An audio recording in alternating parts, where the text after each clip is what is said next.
The more effort that I put in my life, whether it's exercise or particularly like running and yoga and martial arts and doing stand-up and doing podcast, the more I do those things, the more, because I'm creating my own struggle. And I feel like there's a lot of benefit in creating your own struggle rather than, like, if you see a lot of people that run into like a lot of struggle with life, like just life in general, in terms of like relationships, friendships, and fallings out. A lot of that seems to me that people need a certain amount of conflict and a certain amount of struggle, and they create that struggle if they don't get it in some sort of an organic form.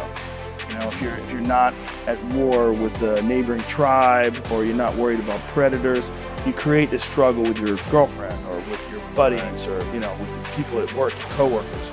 The more I create my own struggle, the more I orchestrate it through training, through exercise, and just rigorous physical struggle where you're knocking on the door of whether or not your body is going to make it through this.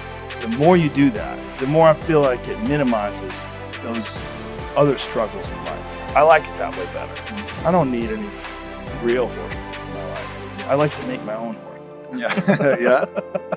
And it seems like, but it really does seem like doing that minimizes other things. Because like if you're running hills, right? If I'm running hills and doing these sprints 400 or 500 yards up this hill, it's so fucking hard to do that's all I can think of. And my body's heaving, my heart's pounding, and I'm just push, and all I'm thinking about is my breath. Things get minimized. Everything else sort of like becomes like, that's a real struggle. Like that's almost death. Like your heart is going 180 beats a minute, you're pouring sweat. That's like a design. I'm doing it on purpose. And I'm doing it to squeeze out all the excess energy and angst that my body might be putting off, that sort of confuses you about the real significance of interpersonal conflict and relationship conflict and work conflict. So much of it is like exaggerated by your own body's desire for some sort of action, something going on. So I've found that the more I do that myself, the less I have that in my everyday life. And then also I have to do all the shit I'm supposed to do. I have to do all the work, including family stuff. Like I spend a lot of time with my family. I orchestrate it. I go to the comedy store after the kids go to bed. I get up with them in the morning. I help them get ready for school. I either take them to school, or I go with them when my wife takes them to school. I do podcasts during the day where they're at school, and then afterwards I hang out with them and I see them. If I don't do that, I feel like a shitty dad. And you can curate those thoughts and you can cultivate them.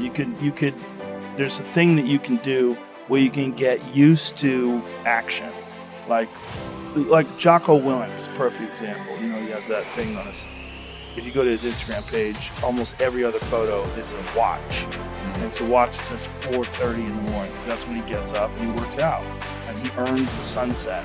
And he does that. He's so disciplined, and he's got this saying that's a great saying: discipline equals freedom.